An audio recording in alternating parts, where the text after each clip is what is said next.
I just want to be fun. Like, I'm not fun. As a guy, I'm not a fun guy. I want to be so bad. I'll see people having fun and be like, that looks dope. And I'll tell you this, there's nothing less fun than catching somebody watch you have fun. Because that happens to me all the time.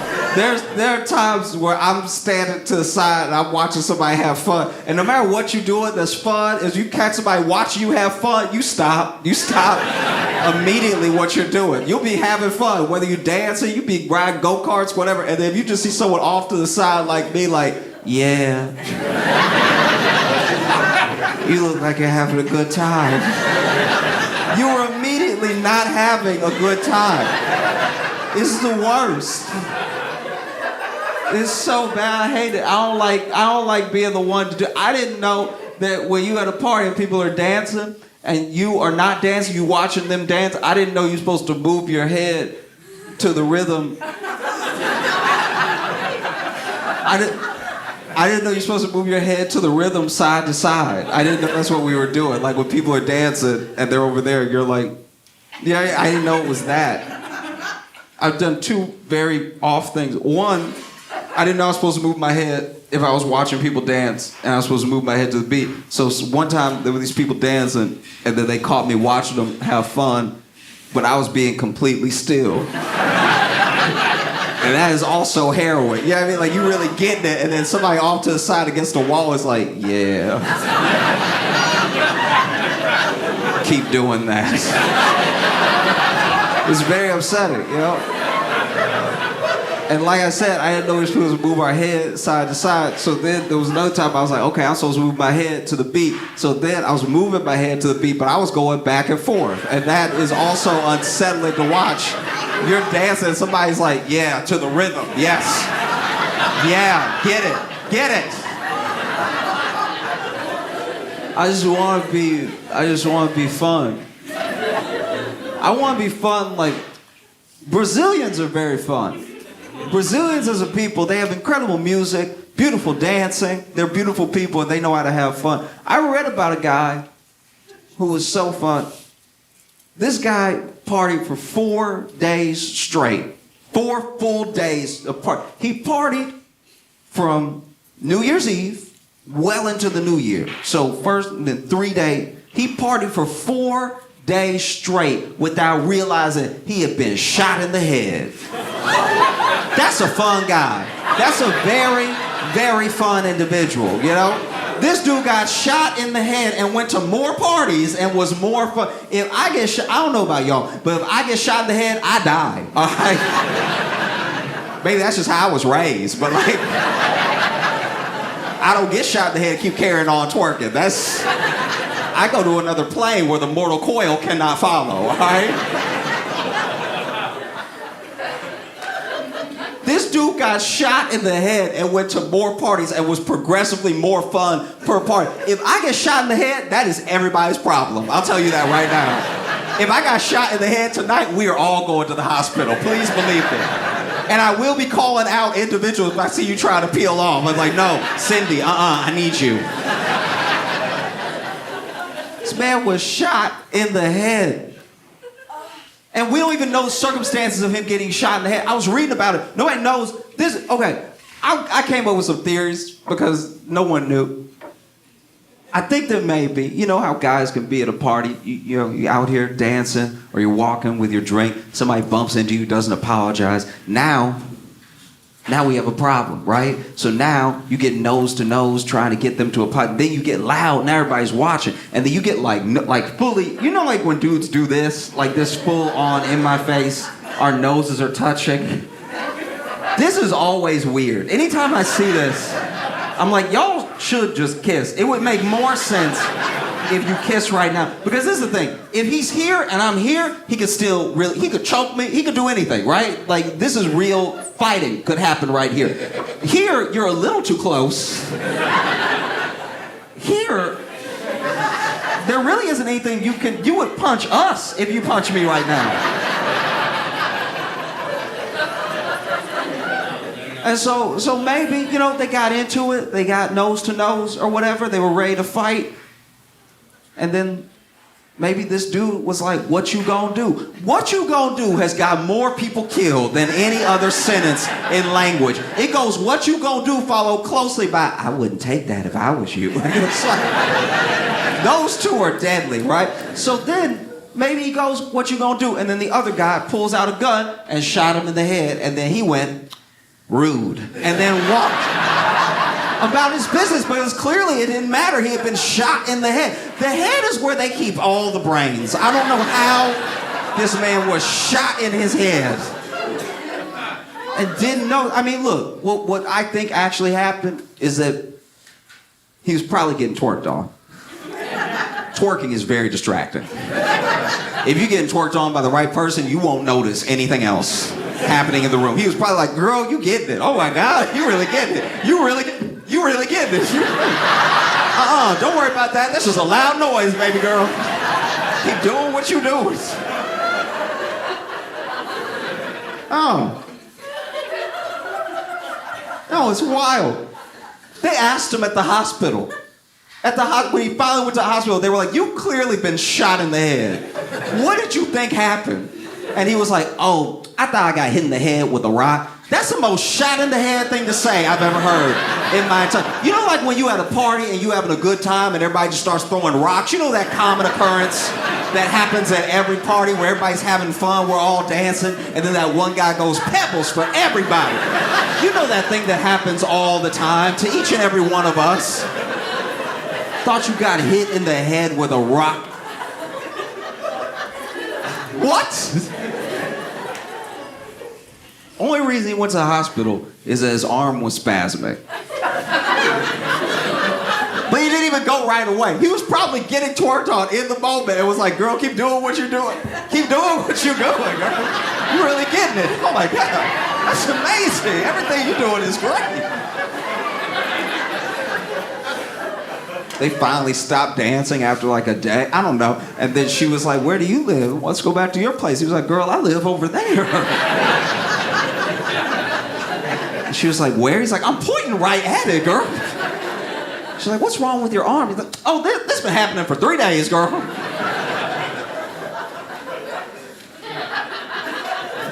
I saw this video of this guy who was at a white guy in Alabama that was at a Bass Pro Shop. So far, whole story checks out, right? So far, nothing is out of the ordinary, right?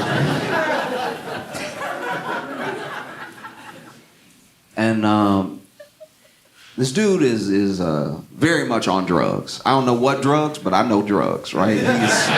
He's on drugs. Now, the story starts in the parking lot. He drives up to the Bass Pro Shop, and he immediately drives his car into a light pole at the Bass Pro Shop in the parking lot, and then he backs up and does it 8 more times, chops it down like a tree, right?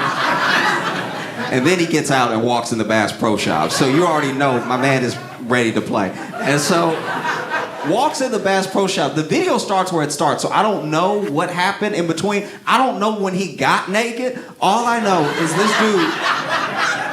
The video starts with this dude, and he just been doing cannonballs into the Bass Pro Shop fish tank. So these fish are all compromised, all right? So he is doing naked cannonballs over and over again. He getting deep, and I'd like to think they called the police when he got naked, but maybe they didn't. Maybe they were like, let's see what he does. And so my man is just climbing up, dunking, and then you can tell he's on drugs because he's speaking drugs, right? Because then in the video, he swims to the front of the tank and he's like, and when I heard that, I was like, that's drugs. That's not the native tongue of any land. And so the police come. So now we're going to switch for a second from people recording him on their phones to the police body cam, right? So police show up. They see him in the fish tank, and they see him, and he waved to them. It's not really phased. And so then they are trying to figure out how he got up there. So then they go ahead and they start climbing up some of the rocks, right? So then they turn, police body cam, they turn, and when they turn to him, in the tank. He's gone. And so you're like, okay, he on drugs, but is he magic? Because that's a different situation. Can you imagine if a magician is on drugs? David Blaine already like that. Imagine David Blaine on drugs. That'd be a problem. Make you feel like you on drugs. And so then he's gone. He's gone because even though he's on drugs, he had the presence of mind that, hey, that's the police. They probably won't talk to me. And so then he jumped out of the tank. But the tank is like 18 feet high, right? So this man, naked, jumped out of the tank just onto the ground, and he landed Family Guy style, right? So this dude has knocked himself out on the ground, right? And he laying over here like this, like he just fully passed out. And you can even hear a cop through another cop's body cam turn, and he's not there, and then they see him on the ground, and you hear another cop go, oh shit.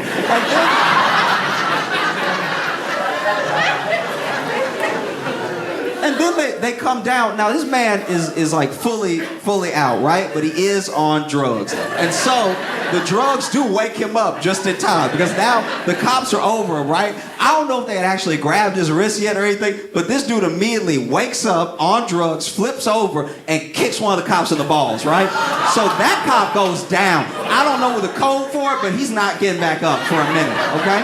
And now the cops are all have bent knees because they're like, okay, we got a live one here. Like, he got a lot of fight in him, right? And I almost never feel bad for the police. But in this instance, I'm not gonna lie, I feel pretty bad for those officers because they try to catch a dude who is on drugs and naked and wet, so he is very hard to catch. Basically impossible. Because every time they grab this man, he over here like, no, no, thank you, no jail for me, no. And he's slippery as a fish, so they really can't get a hold of him. No, jail doesn't feel nice. No, I don't want it. It is horrible because then there's really nothing to grab. And I'm telling you, because he was naked in the tank and we saw it, there's nothing to grab, right? So they are fighting to catch this dude. They finally get a hold of him because I think they just been drying him off this whole time. You know what I mean? Through the entire scuffle. And they finally get him handcuffed and they're walking him out. And as they're walking about, this is back on people's phones now. As they're walking about, he walking past people who've been recording him on their phones and he's going, ba ba ba ba ba ba. Now this next part is not on camera. I had to read about this. They take him outside, they put him in the back of the cop car, and this is the first time where even though he is on drugs, he's not having a good time. Because now he in the back of the cop car going, this feels unfair. And then on drugs, he starts kicking the door, and because he's on drugs, even though he got a naked, wet foot, he is so strong that he is kicking the car door so hard, he is warping the metal, right? And I saw that, and I was like, he must kick that cop's dick off. Like, that's horrible.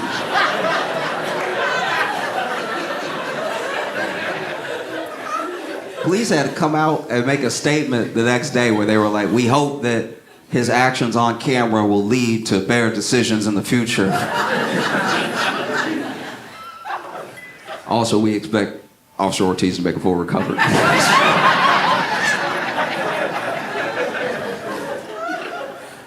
I try to be a good friend to my friends with anxiety, because I have anxiety too, but like, it's hard to really be there for someone with anxiety because they're right. Do you know what I mean? Like, if you ever really listen to an anxious person talk, they're making some very salient points. Like, their points are actually so good, it started to jack up my anxiety because I was like, fuck, I didn't think about that. Oh no! That's the worst.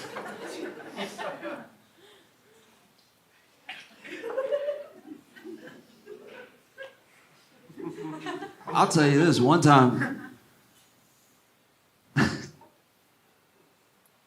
One time a friend called me. And he was not doing well at all.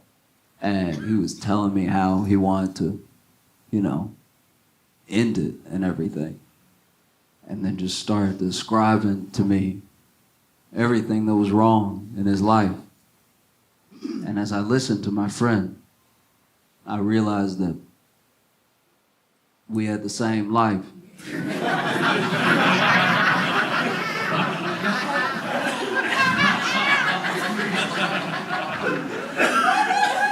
And I'd be lying if I said I'd get a little defensive. Because he over here telling me, he's like, I can't do it anymore. I'm a grown man eating TV dinners every night. And I'm like, well, maybe you're doing your best, all right?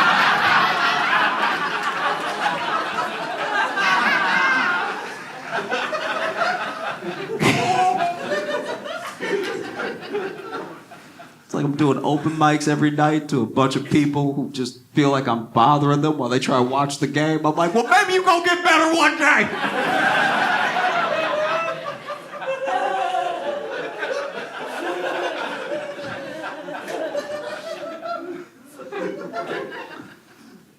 It's weird how much anxiety there is over the election. Like truly nobody's happy.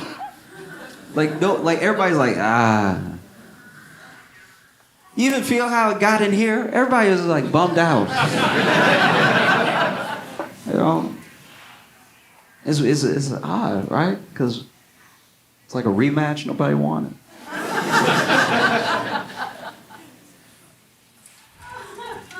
It feels really, really crazy. That's why, if I'm being honest with you, I try to think a lot about how to solve big problems, right? And I'm not a doctor. I'm not an engineer. I'm not even helpful, all right? But I think about how to solve big problems. And I think that in this scenario, and I want to be clear where I'm coming from. I'm not like, I mean this across the board, I grew up in Louisiana. I lived in Chicago. I live in New York now. I travel around the country. I'm not just speaking with like some partisan idea in mind. I'm saying I think that for this election, and just this one, right? For this one election, that the presidential race should be a race.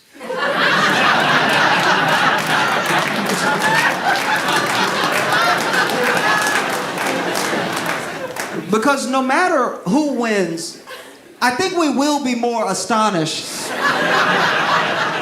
than upset. You know what I mean? Like, no matter who wins, we're gonna be like, I didn't know he had it in him. That's wild. When I